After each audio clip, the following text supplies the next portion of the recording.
Hey, how's it going, everyone? Over the last few months, I would say, specifically in the offseason, there's been a lot of conversations about this kind of overall narrative about supporting the bubble scene or the amateur scene. Basically, teams that don't make the top 16 main events on a consistent basis. Teams ranked anywhere from like 17 to 32 overall, I would say. These things are always important, and they kind of date back to the original days of the RLCS before there was a rival series, or the RLRS, which was kind of the league play that was built to then promote into the RLCS, which again wasn't always the greatest solution due to the fact that they only got exposure to those other teams once every like 6 months roughly.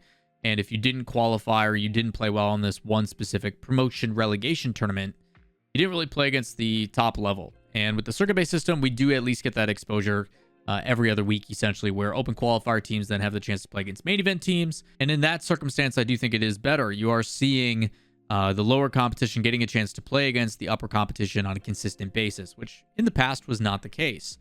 And this has still provided a lot of conversations. Specifically, if you guys watched my video from 2 days ago where I talked about the seeding and stuff of how the matches came to be, now that those are confirmed, so we got those all right, which is always good. But mostly the teams at the end that I talk about that essentially don't have anything to play in for 3 months. It is essentially 12 to 13 weeks that they do not have anything to compete in. And that kind of creates this lull, and it makes me concerned about teams sticking together, getting better, and just kind of growing. This conversation started a long time ago when I talk about the original RLCS. A lot of players wanting automatic spots and the ability to just automatically get promoted, to which I said, hey, it's not possible right now because you need a system that sustains it. And I think it's kind of crazy that 6, almost 7 years later, we're going through this again. While the high level is good, and I like the open qualifier system, you need a system that sustains the system that is at the high level. You need something that will filter new talent in or provide a level to where breakout players can move in, rather than just the new up-and-comers, the Zens, the Daniels, etc. So this kind of provides some major concern, and over the course of the last few months, this has been an overarching like narrative that's been pretty popular. You're now starting to see some high-profile community figures really chime in, pro players in particular. But before we get into those, we can't distract from the fact that Jack gave us probably the funniest moment that I've seen in a long time, and it's him trying to do an ad read because, again, for anybody who's never recorded a YouTube video or talked to a camera like I'm doing right now, sometimes it's weird to have to say the same thing over and over again, or you get caught up on things, especially for players that don't have the media training and stuff like that. But take a look. I'm joining to help get the top performing players in here through GC. I'm here to help. I'm joining to help get the top performing players. I'm joining to. Either way, shortly after that, Jack ended up putting out a tweet saying he's thinking of running a tournament for non-top 16 teams some point between the next regional, because having to wait over 100 days for your next RLCS chance is criminal. Not sure what a good day would like this would be. Prize pool is minimum of 5K, hopefully 10K, which I think is massive aspirations, and I don't think prize pool is the solution. We have seen so many tournaments come in where finding sponsorships or something to that extent is very difficult to do. Trying to find a way to provide funding for multiple facets. You need admins, tournament organizers, casters, production, the whole shebang, players, etc. Like, it's a lot of moving parts, and people can't just be expected to volunteer their time. It's part of the issue that's been going on for a really long time, is that while the startup and the initial funds are there, the long-term sustainability is not, and they need to find a way to make it profitable. You look at Indie Gaming League shutting down was due to the fact that they weren't getting enough help from Psyonix with the API and support and otherwise, which is crazy because at one point during the offseason, Psyonix was offering $300,000 to community events to run tournaments. And if Psyonix would take some of that funding and allocate it, then you could see, as long as they found trusted people, to run essentially what is the amateur or the bubble scene. They could do an RLCS that is in the opposite like scheduling of the RLCS so it doesn't conflict. You do NA and EU in alternating weeks, but then you also still got to think about the other regions and the expansion regions and supporting them, which again, it just starts to trickle down and becomes more and more complicated. So providing funds consistently for a tournament, I do not think should be up to the creators. Now, I don't think this needs to be officially like RLCS Psyonix sanctioned, but having funding coming from the developer isn't a bad idea. On the other side of things, the restrictions that Sonics implements, again, not wanting, and the Chalkcast talked about this a lot, I think, last night, but Sonics is obviously not going to want a prize pool to ever be larger than their own, hence Gamers 8 having to be reduced to a flat 2 mil instead of 2.085 million, because again, you always want the premier tournament to be the highest. So I don't think a massive prize pool is the answer. I think it is more so providing a place for these players to compete and play in with some incentive, whether it's $1,000 or otherwise. There needs to be something that just provides a place with something on the line that provides that competitive mentality, I guess, to give you a reason to show up and compete. And I think there's going to be a lot of rules that have to be put in place to where if you sign up and then you don't show up, you get disqualified or something. Again, you're trying to make it so the people that want to come and compete get that opportunity, as long as you are not a top 16 event team that can play in the Invitational and the Regional 3, stuff like that. And I think that'd be the easiest way to qualify it, is as long as you are not a team that is not top 16 placement, you are eligible to play. And that just take from the RLCS points overall and run it from that way. But 5K, 10K prize pool, I don't think is the answer. I don't think large prize pools are the answer. I think it's better to show sustained tournaments rather than one large one that all the money goes to one team. You need to find a way to evenly spread it out and just make sure that opportunities to play in these are possible. Volunteering and slow and steady kind of progress and building from the ground up is being done elsewhere as well.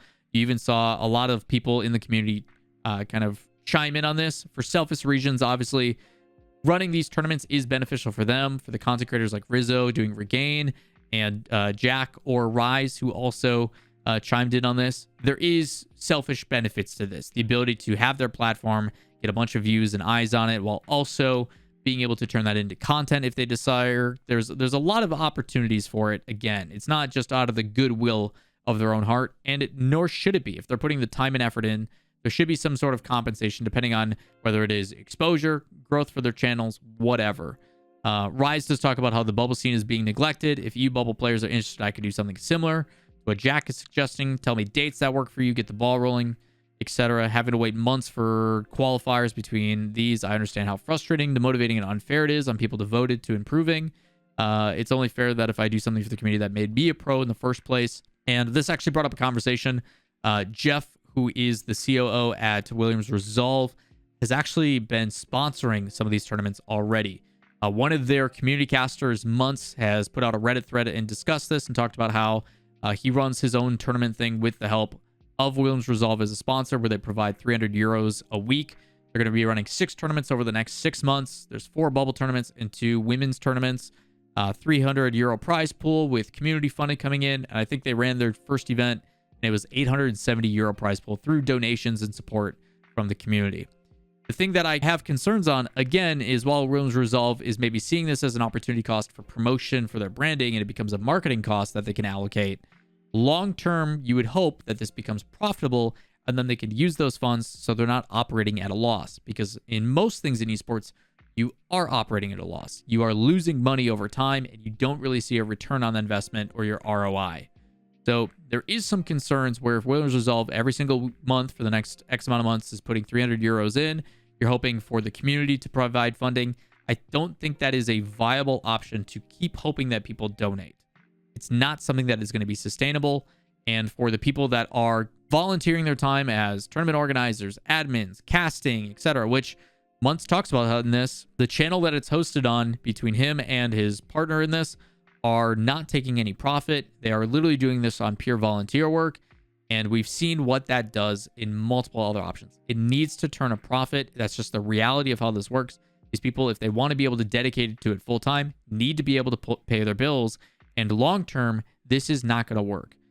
Again, early options. If you are volunteering, just like every commentator in the RLCS did, we all started as volunteers, as casters for community tournaments, not getting paid, doing it out of the sheer hobby and love and passion for it. And then an opportunity presented itself and we can do it full time. But for these community tournaments, yes, there is options to get your name out there and a lot of things. But long term, people got to pay their bills. People got to provide shelter for themselves. People need to be able to eat. These things do not come from just people providing funding, from the sheer goodwill and desire to make an amateur scene happen. There needs to be sponsorships and things that can sustain this both for the current organizer and Williams Resolve, as well as long-term success. And hopefully, as these things happen, you will see then someone being able to take the viewership and say, hey, I ran this tournament, it pulled X thousand amount of followers or viewers or whatever. This is the watch time. These are the retention rates. These are things that are going to be able to allow you to market to these people. Please, as a sponsor, sign on. And then we need to make sure that we can use the funds that you give to pay our casters, to pay our production, to pay the people involved, and provide a prize pool.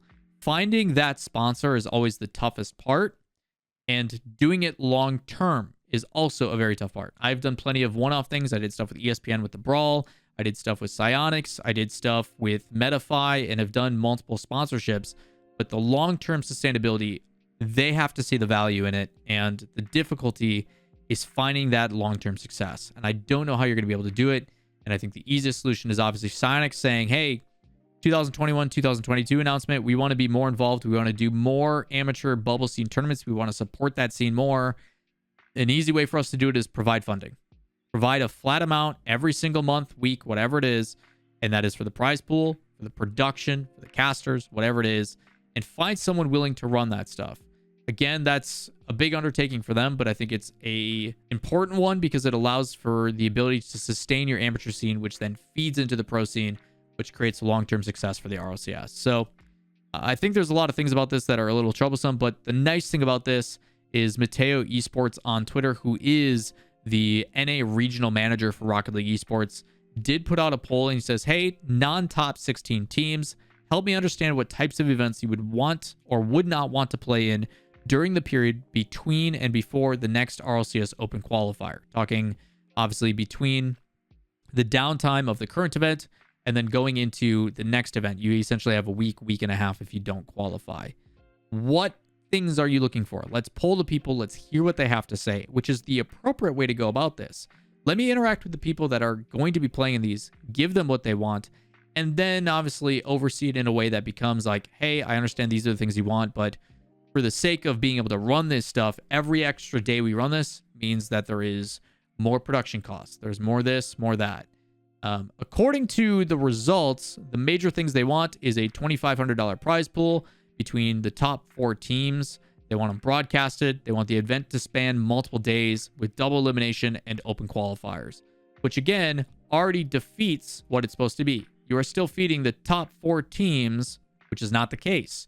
You want to sustain the teams that are 17 to 32, 24, depending on how many teams you run. You want this to run consistently.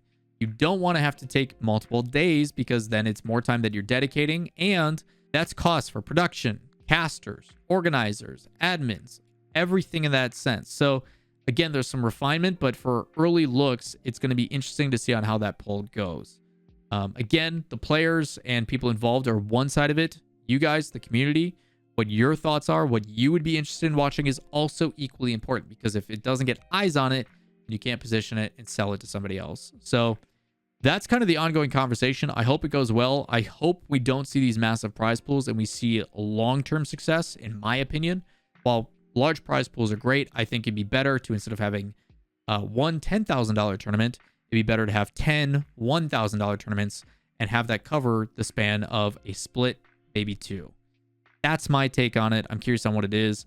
I've done enough TOing and all that kind of stuff on my own time with the Brawl and everything else to know that these take a ton of time and a ton of effort, and the more help you get, the better it usually runs, but it also becomes more and more expensive. When I did the Brawl, I tried to handle everything on my own, and it was a pain in the butt, but we were able to run a tournament on a lower cost and a lower investment because of that. So again, I'm hoping for something.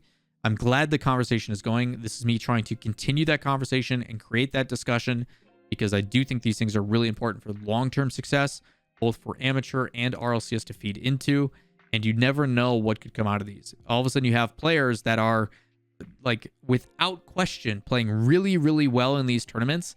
That is a chance for them to then say, hey, you're the next free agent up. I want to take you from this team if you're interested, provide you an offer, bring you into the RLCS, give you a living, and use that as a way to feed in rather than just cracked kids and ranked 1v1s. You don't really see it from, I would say, 6-mans as much as you're used to, and then the new up-and-comers that people know from ranked, the Zens, the Daniels, etc. So I am very interested to see on how this plays out. I'm hoping I will try to continue to provide advice behind the scenes and offer my expertise where it is asked. But I do think it is important for us here on this channel, especially to have discussions, keep it healthy, talk about the things that we like, dislike. What kind of stuff would you actually tune into or watch? Or do you just only care about the professional scene and you don't care that the amateur scene doesn't? Again, let me know in the comments down below, but I think it's an important conversation and just kind of wanted to explain in detail all that stuff for you. But as always, if you guys enjoy the content, like, subscribe, notifications, and I'll see you in tomorrow's video. Peace.